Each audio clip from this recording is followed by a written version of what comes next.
It's time for Crookie to step up and give us some transfer gossip.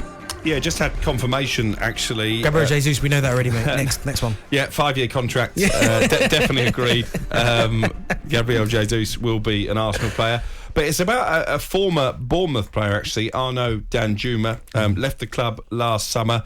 Did really well in Spain with Villarreal, played a big part in them getting to the Champions League semi-finals. He's been linked with Newcastle, he's been linked with Manchester United. West Ham, the latest club, according to sources in Spain, showing some interest. And I've just had confirmation they are certainly in the running for him. It would be good news for Bournemouth because they've got a hefty sell-on clause from that deal last summer.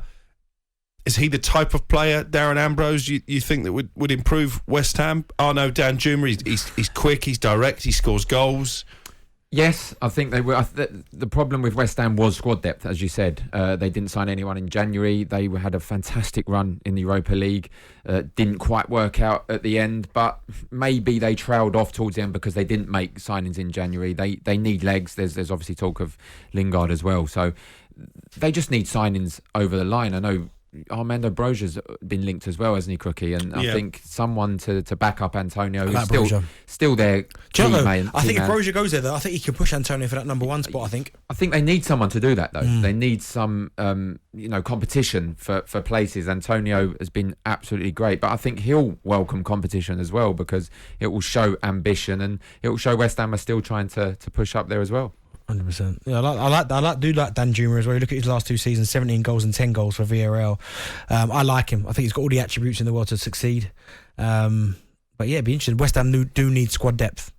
We never really saw the best of Danjuma in the Premier League because he was besieged by injury in that season when so in the Championship though. Were relegated. Yeah, he was good in the Championship and he's kicked on, and done it in the Champions League. So yeah, keep an eye on that one, West Ham fans.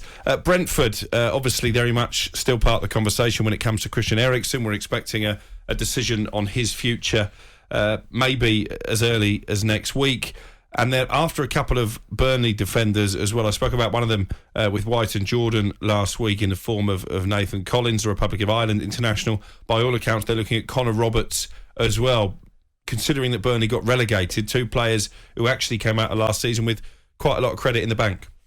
Yeah, and I think what you've noticed as well with Brentford is they've got a fantastic team spirit. They've before obviously Eriksen had no superstars. Ivan Toney was their main player, but they seem to really gel and knit. And I think if you look at Burnley, they had a similar kind of group. So it seems Thomas Frank is building a squad that would fit in with each other, and that's what you want when you've not got superstars, as it were. You need a team spirit to keep you in the division, and they're having a go once again, and I think I can see another positive season for Brentford. I want to talk to you about our own Theo Walcott as well, friend of the show, somebody who didn't play a lot for Southampton towards the back end of last season. I understand there is interest from the MLS. Of course, his fellow Saints Academy product, Gareth Bale, has just made that move. Would that be a good move for Theo Walcott at this stage of his career? How old's Theo now? 33. Yeah, I mean, I think when you get to a point where it's about enjoying the latter stages of your career, you'd have to say. Gareth Bale's gone there now.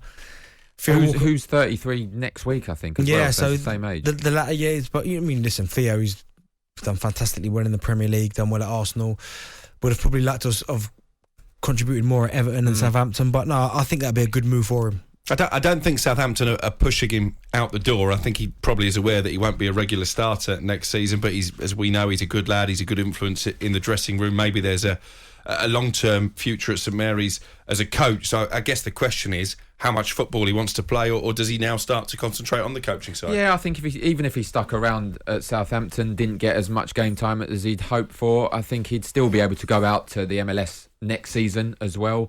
So it's down to him, and like you said, Dad, it's down to enjoyment. I'm sure going out playing in the sun in America is something that everyone wants to do at the back end of their career, and Theo is heading that way. If he's still confident to play in the Premier League, then why not give it another go, another year at Southampton? Just a quick word on Manchester United. We've been talking about it throughout the day. Frenkie de Jong does seem to be inching closer now. They're close, as I understand it, Manchester United, to agreeing a £68 million deal plus add-ons, despite the fact that he was a bit reluctant earlier in the window to make that move. I think personal terms have pretty much been agreed as well. I guess for Manchester United, it's just about getting that symbolic first signing of the Erik ten Hag era, maybe just to appease the fans and maybe even appease Cristiano Ronaldo.